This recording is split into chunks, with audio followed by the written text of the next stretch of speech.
Are the Seahawks good enough to win outside Seattle? The Seattle Seahawks never really were threatened in a playoff game they won by 20 points, saw their star quarterback have a crisp, efficient, high-percentage 224-yard and 2-touchdown performance, had their top receiver go for more than 100 yards, watched their disappointment of a running back break a franchise postseason record on the ground, and kept one of the highest power defenses in the NFL to 250-yard field goals. And somehow, Seattle was thoroughly unimpressive in victory, looking far more like the team that was down 31-7 to Carolina in last year's playoffs rather than the one that went to back-to-back Super Bowls in the 2 years before. The key similarity between this year and last, a road playoff game in the divisional round. The key similarity between 2013 and 2014, home field advantage throughout. Seattle, empowered and almost invulnerable at CenturyLink Field, is feeble away from it, and just like last season it'll be their undoing.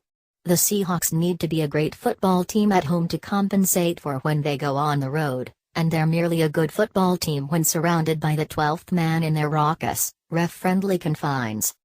One of the most yawn-inducing days of NFL playoff football in recent memory ended with a Seahawks 26-6 winners over a Lions team that entered the postseason on a 3-game losing streak and ended it with their 9th straight playoff loss, dating to 1991, a new NFL record. Russell Wilson played with the sharpness that saluted him for much of his injury-plagued season, and Thomas Rawls lived up to the fantasy of all Seahawks fans, and Thomas Rawls fantasy owners, by running like Marshawn Lynch, finally. But in the end, Seattle beat a team with a 4-fingered quarterback, a quarter-century of playoff failure and nearly 60 years of playoff failure on the road. The Lions were like the Raiders, the losers in the other of Saturday's playoff games, a good, but not great, team that got out to a tremendous start this season because of unlikely fourth-quarter comebacks and then had its playoff chances ruined with an injury to its MVP candidate quarterback. If Matthew Stafford was at 80% of the level he played at this season, Seattle doesn't win by 20 points and perhaps doesn't win at all. Detroit's offense, which was 30th in the league in rushing anyway, couldn't sustain any sort of running game without the threat of Stafford beating Seattle deep. Because of that, the team got off the field too quickly and lost the time of possession by nearly 14 minutes. And that extra time led a defense that had bent for the first 3 quarters but never broke to give up 16 fourth-quarter points and turn what had been a one-score game with 9 minutes left into a blowout when the clock hit zeros.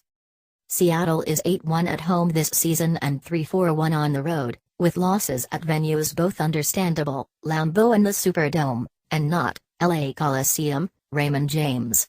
A win over the Patriots at Gillette Stadium was a signature road victory the team will try to emulate next week in a Georgia Dome that'll be just as raucous and acoustically friendly as CenturyLink was on Saturday. Maybe they'll do it again.